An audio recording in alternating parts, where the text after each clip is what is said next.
नमस्कार. जसं की आपल्या सर्वांना माहितीच आहे, की सध्या महाराष्ट्रभरामध्ये पीक विमा वितरण हे सुरू झालेलं आहे आणि त्याच्यामध्ये सर्वात पहिला नंबर लागलेला आहे तो म्हणजे धाराशिवचा.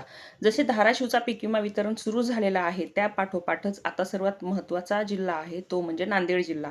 आणि नांदेड जिल्ह्यामध्ये जो काही प्रॉब्लेम झाला होता, म्हणजेच काय तिथल्या पीक विमा वितरणामध्ये जो विलंब होण्याचं कारण होतं, की तांत्रिक अडचणींमुळे ही पीक विमा विलंब झाला होता आणि त्यानंतर ज्या काही विमा कंपन्या आहेत म्हणजे पीक विमा कंपन्यांमुळे देखील हा पीक विमा लांबला होता.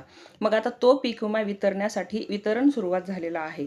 तो पीक विमा कधीपर्यंत शेतकऱ्यांच्या खात्यामध्ये जमा होईल, कशा प्रकारे होईल, कोणकोणते महसूल मंडळांचा यामध्ये समावेश आहे आणि किती रक्कम याच्यामध्ये पीक विम्याची वितरित होणार आहे, या सर्व आपण गोष्टींची माहिती पाहणार आहोत या व्हिडिओच्या माध्यमातून.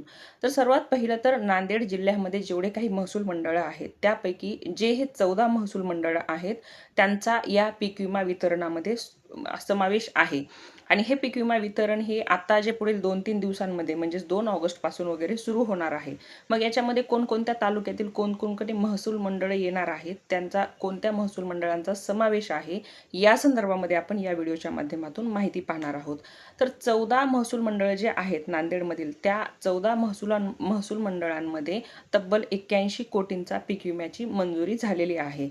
मग आता हा पीक विमा कशा प्रकारे शेतकऱ्यांना मिळेल आणि कोणकोणत्या शेतकऱ्यांना मिळेल, कोणत्या महसूल मंडळातील शेतकऱ्यांना मिळेल, त्या संदर्भामध्ये आपण याच्यामध्ये पहिले माहिती पाहूयात.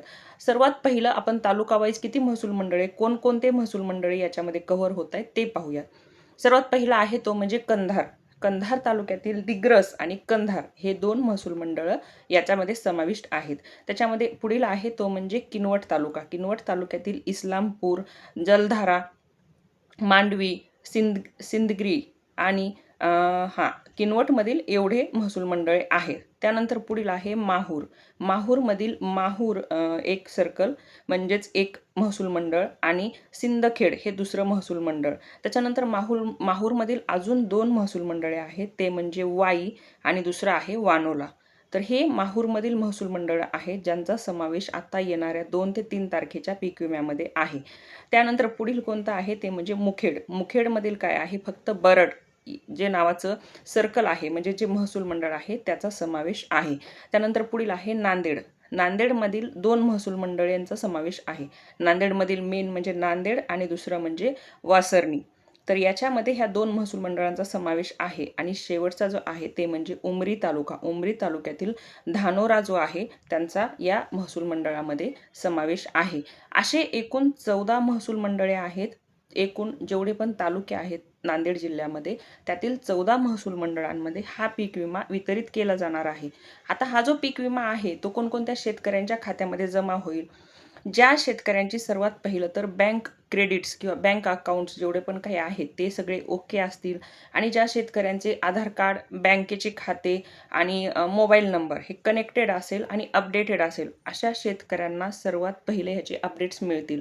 ज्या शेतकऱ्यांना याच्यामध्ये पीक विमा पहिल्या ह्या यादीमध्ये नाव आलेलं आहे परंतु त्यांच्यापर्यंत ते पोहोचणारच नाही जर तुमचा मोबाईल नंबर अपडेट नसेल. तुमच्या मोबाईल नंबरवरती तुमच्या पीक विम्याच्या वितरणाचा मेसेज येणं जरुरी आहे. त्याच्याशिवाय तुम्हाला तो पीक विमा, जर तुमच्या मोबाईलवरती हा मेसेज येत नसेल तुम्हाला, तर तुमचा ह्याचा अर्थ मोबाईल नंबर आणि आधार दोन्हीही बँकेसोबत कनेक्टेड नाही.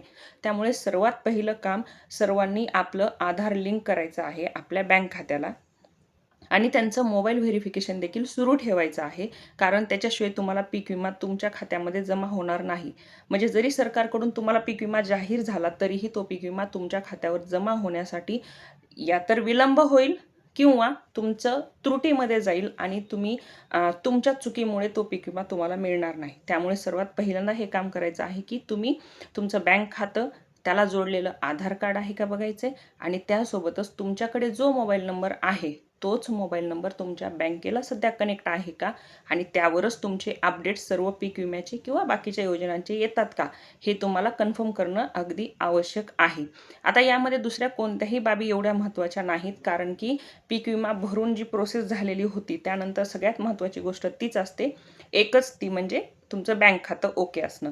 आणि बँक खात्याचा संबंध डायरेक्ट तुमच्या मोबाईल नंबरशी आणि तुमच्या आधार कार्डशी आहे, कारण की तुमची KYC सक्सेसफुल दाखवणार नाही त्याशिवाय. तर सर्वात महत्त्वाची गोष्ट आहे तुमचं बँक खातं रनिंग ओके करून घ्या, तुमची KYC ओके करून घ्या आणि तुम्हाला याचा लाभ 2 ते 3 ऑगस्टपासून हे पैसे वितरण सुरू होणार आहे. प्रत्येकाला एका टप्प्यामध्ये येतील किंवा 2 टप्प्यांमध्ये येतील आपण हे आत्ताच नाही सांगू शकत. परंतु हे आहे की प्रत्येकाला तो राहिलेला पीक विमा मिळणार आहे. हे होते नांदेड जिल्ह्यातील अपडेट्स. धन्यवाद.